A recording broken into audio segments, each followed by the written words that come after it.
Hello student.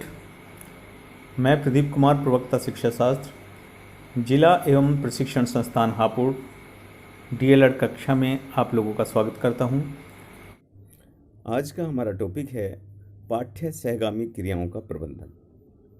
पाठ्य सहगामी क्रियाएं क्या होती हैं, शिक्षा के क्या उद्देश्य होते हैं और इन शिक्षा के उद्देश्यों को पाठ्य सहगामी क्रियाओं के माध्यम से कैसे विकसित किया जा सकता है तथा पाठ्य सहगामी क्रियाकलाप में प्रधानाध्यापक की क्या भूमिका हो सकती है, इन्हीं पर आज चर्चा करेंगे। चलिए आइए देखते हैं पाठ्य सहगामी क्रियाओं से आप क्या समझते हैं।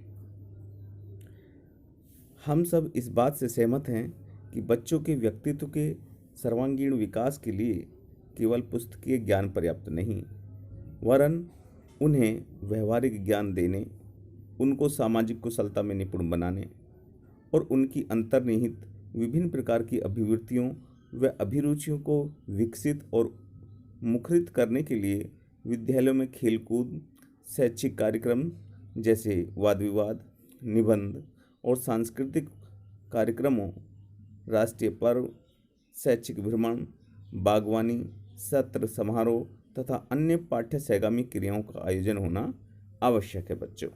इसके अलावा राष्ट्रीय शिक्षा नीति 1986 के अंतर्गत विद्यालयों में इन क्रियाकलापों के आयोजन पर विशेष बल दिया गया ताकि बच्चे भविष्य के सभ्य नागरिक बन सकें तथा साथ ही साथ अपने कर्तव्यों का निर्वहन भली प्रकार से कर सकें और वे सच्ची राष्ट्रीयता की भावना से ओतप्रोत हों। इसलिए विद्यालयों में बच्चों के बौद्धिक विकास के साथ साथ उनका शारीरिक, सामाजिक, सांस्कृतिक और संवेगात्मक पक्षों का भी समुचित विकास होना चाहिए। अब प्रश्न उठता है कि पाठ्य सहगामी क्रियाओं का आयोजन क्यों होना चाहिए। इससे पहले प्राचीन युग में पाठ्य सहगामी क्रियाकलापों पर इतना विशेष बल नहीं दिया जाता है, तो फिर आज क्यों? इसके उत्तर में हम आगे चलते हैं।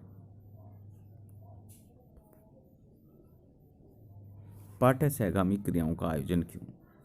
जैसे जैसे मानवीय क्रियाकलाप बढ़े तो मानवीय क्रियाकलापों में सामंजस्य बिठाने के लिए भिन्न भिन्न क्षमताओं का, स्किल्स का इस्तेमाल किया जाने लगा। अतः उन स्किल में सभी को कुशल बनाने हेतु भिन्न भिन्न क्षमताओं की, योग्यताओं की आवश्यकता पड़ने लगी, जिससे हमारी आवश्यकताओं के अनुसार हमारे शिक्षाविदों ने भी पाठ्यक्रम में बदलाव किए ताकि उन क्षमताओं में हमारे नागरिकों में विकास हो पाए। और उन उद्देश्यों की पूर्ति के लिए हमने पाठ्य सहगामी क्रियाओं का सहारा लेना स्टार्ट किया और इनको एक व्यापक रूप से आयोजन किया गया ताकि हमारे बच्चों का सर्वांगीण विकास हो सके। जैसे कि शिक्षा के उद्देश्य में आप जानते हैं कि शारीरिक विकास, इमोशनल डेवलपमेंट, राष्ट्रीयता की भावना का विकास, श्रम के प्रति निष्ठा का विकास, बौद्धिक विकास, सामाजिक विकास, सांस्कृतिक विकास, जनतांत्रिक विकास, पर्यावरण आदि का विकास करने हेतु पाठ्य सहगामी क्रियाओं का आयोजन किया जाता है, जिससे विद्यालय आकर्षण का केंद्र बन जाते हैं। कक्षा में नामांकन की संख्या बढ़ जाती है। इसके साथ साथ कक्षा में बच्चों का ठहराव होने लगता है। साथ ही पाठ्य सहगामी क्रियाओं में भाग लेकर बच्चों में शारीरिक विकास एवं मानसिक रूप से जागरूकता आती है। साथ ही साथ नैसर्गिक प्रवृत्तियों का विकास होता है। इन क्रियाओं के माध्यम से बच्चों में सहयोग, सहानुभूति, त्याग, सदाचार, आज्ञा पालन, अपनी पारी की प्रतीक्षा आदि नैतिक मूल्यों का समुचित विकास होता है, जो एक भावी नागरिक के लिए आवश्यक है। छात्र अपनी अतिरिक्त शक्तियों को सृजनात्मक या रचनात्मक कार्यों में लगाते हैं या रचनात्मक कार्यों में भाग लेते हैं, जिससे छात्रों में आगे आने वाले जीवन के लिए सकारात्मक एक सोच का विकास होता है, जिससे वो अपने जीवन को आसानी से व्यतीत करने का प्रशिक्षण ले लेता है। इससे आगे चलते हैं। इन सभी पाठ्य सहगामी क्रियाओं के माध्यम से बच्चों के सर्वांगीण विकास के जो ये घटक हैं, इन सभी का विकास होता है, जिनमें शारीरिक विकास, संवेगात्मक विकास, राष्ट्रीयता की भावना का विकास, श्रम के प्रति निष्ठा का विकास, बौद्धिक विकास, सामाजिक विकास, सांस्कृतिक विकास, जनतांत्रिक विकास, पर्यावरण संरक्षण की भावना का विकास। इसके अलावा अन्य भी हैं, लेकिन मुख्य रूप से इनका डेवलपमेंट ज़रूरी है ताकि बच्चा व्यक्तिक और सामाजिक विकास उनमें हो सके और समाज का एक प्रगतिशील नागरिक बन सके। आगे आइए चलते हैं। पाठ्य सहगामी क्रियाकलापों में प्रधान अध्यापक की क्या भूमिका है, इसको समझते हैं। पहला पॉइंट मैंने लिखा है, अपने सहयोगी अध्यापकों की बैठक बुलाकर पाठ्य सहगामी क्रियाओं के आयोजन पर विचार विमर्श किया जाना चाहिए। इन क्रियाओं के आयोजन की एक कार्यक्रम बनाना चाहिए और उसका सही क्रियान्वयन करना। नेक्स्ट है, योजना निर्माण में सभी अध्यापकों का सहयोग लेना और सभी को उत्तरदायित्व सौंपना।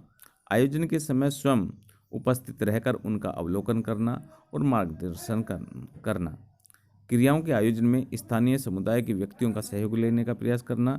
आयोजन के पश्चात इनका मूल्यांकन करना और भविष्य में क्या सुधार हो सकता है इसके लिए भी सुझाव देना। अतः किसी भी विद्यालय विशेष में प्रधानाध्यापक की एक महत्वपूर्ण भूमिका है। जब तक वो इन कार्यक्रमों में स्वयं रुचिपूर्ण सहभागिता नहीं निभाता, उसके दूसरे जो सहयोगी साथी हैं वो उसमें उसका सहयोग नहीं करेंगे।